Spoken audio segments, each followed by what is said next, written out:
Price lord. ಕರ್ತನ ನಾಮಕ್ಕೆ ಸ್ತೋತ್ರ ಉಂಟಾಗಲ್ಪಡಲಿ. ಪ್ರೀತಿಯುಳ್ಳ ದೇವ ಜನರೇ, ಯೇಸು ಕ್ರಿಸ್ತನ ಹೆಸರಿನಲ್ಲಿ ನಾನು ನಿಮ್ಮನ್ನ ವಂದಿಸುತ್ತೇನೆ. ಕೀರ್ತನೆಗಳು 119ನೇ ಅಧ್ಯಾಯ 26ನೇ ವಚನದಲ್ಲಿ ವಾಕ್ಯವು ಈ ರೀತಿಯಾಗಿ ಬರೆಯಲ್ಪಟ್ಟಿದೆ. ನನ್ನ ಯಾತ್ರಾನುಭವವನ್ನು ನಿನಗೆ ಹೇಳಿಕೊಂಡಾಗ ನನಗೆ ಸದುತ್ತರವನ್ನು ದಯಪಾಲಿಸಿದಿ ಎಂದು ವಚನವು ಬರೆಯಲ್ಪಟ್ಟಿದೆ.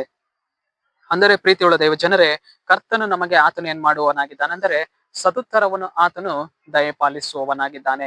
ನಮ್ಮ ಯಾತ್ರೆಯ ಅನುಭವಗಳನ್ನ, ನಮ್ಮ ಜೀವಿತದ ಯಾತ್ರೆಯ ಅನುಭವಗಳನ್ನ ಕರ್ತನ ಮುಂದೆ ಪ್ರಾರ್ಥನೆಯಾಗಿ ಇಡುವಾಗ, ನಮ್ಮ ಕಣ್ಣೀರಿನ ವೇದನೆಗಳನ್ನ ಕರ್ತನ ಮುಂದೆ ನಾವು ಇಡುವಾಗ, ನಮ್ಮ ರೋಗದ ಅನುಭವಗಳನ್ನ ನಮ್ಮ ದೇವರ ಮುಂದೆ ನಾವು ಇಡುವಾಗ ಆತನು ನಮಗೆ ಏನ್ ಮಾಡುವವನಾಗಿದ್ದಾನೆಂದರೆ ಸದುತ್ತರವನ್ನು ದಯಪಾಲಿಸುವವನಾಗಿದ್ದಾನೆ. ನಮ್ಮ ಅನುಭವಗಳನ್ನ ಆತನು ಏನ್ ಮಾಡುವುದಿಲ್ಲ, ತಳ್ಳಿ ಬಿಡುವುದಿಲ್ಲ.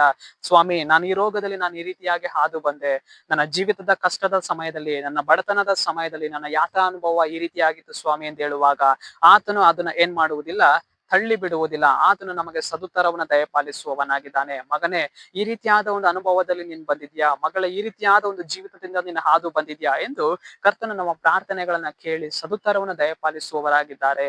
ನಾವು ಇವತ್ತು ಮನುಷ್ಯರ ಬಳಿಗೆ ಹೋಗಿ ನಮ್ಮ ಅನುಭವಗಳನ್ನ, ನಮ್ಮ ಎಕ್ಸ್ಪೀರಿಯನ್ಸ್ ಗಳನ್ನ ಮನುಷ್ಯರ ಬಳಿಯಲ್ಲಿ ನಾವು ಹಂಚಿಕೊಳ್ಳುವಾಗ ಅವ್ರು ಏನ್ ಮಾಡುವವರಾಗಿದ್ದಾರೆ, ಅದನ್ನ ನಿರ್ಲಕ್ಷ್ಯ ಮಾಡುವವರಾಗಿದ್ದಾರೆ, ತಳ್ಳಿ ಬಿಡುವವರಾಗಿದ್ದಾರೆ. ನಾನು ಈ ರೀತಿಯಾದ ಒಂದು ಅನುಭವವನ್ನು ಪಟ್ಟಿದ್ದೇನೆ ಎಂದು ಅವ್ರು ನಮಗೆ ಏನ್ ಮಾಡುವವರಾಗಿದ್ದಾರೆ ಎಂದರೆ ಬದಲಾವಣೆಗಳನ್ನ ಹೇಳದೆ ಹೋಗುವವರಾಗಿದ್ದಾರೆ.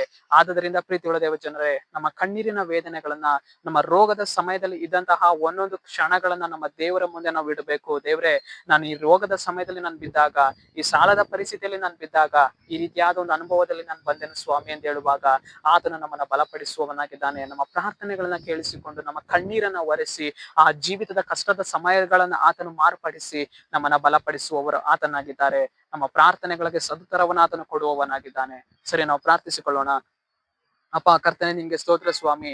ಈ ಮುಂಜಾನೆ ವೇಳೆಯಲ್ಲಿ ದೇವರೇ, ವಾಕ್ಯ ಭಾಗ ಸಂದೇಶವನ್ನ ನೋಡ್ತಾ ಇರುವಂತಹ ಜನಗಳನ್ನು ಸಂಧಿಸಿರಿ ಕರ್ತನೆ. ನಿನ್ನ ಜನರ ಜೀವಿತದಲ್ಲಿ ಸ್ವಾಮಿ ನೀನು ಕ್ರಿಯೆಯನ್ನ ಮಾಡಿ ಅವರ ಯಾತ್ರಾ ಅನುಭವಗಳನ್ನು ನೀನು ಕೇಳಿ ಅವರ ಪ್ರಾರ್ಥನೆಗಳಿಗೆ ಸದುತ್ತರ ನೀನು ಕೊಡುವುದಕ್ಕಾಗಿ ಸ್ತೋತ್ರ ಅಪ್ಪ. ನಜರೇತಿನ ಯೇಸುವಿನ ನಾಮದಲ್ಲಿ ತಂದೆಯಾದ ದೇವನೇ, ಆಮೆನ್, ಆಮೆನ್.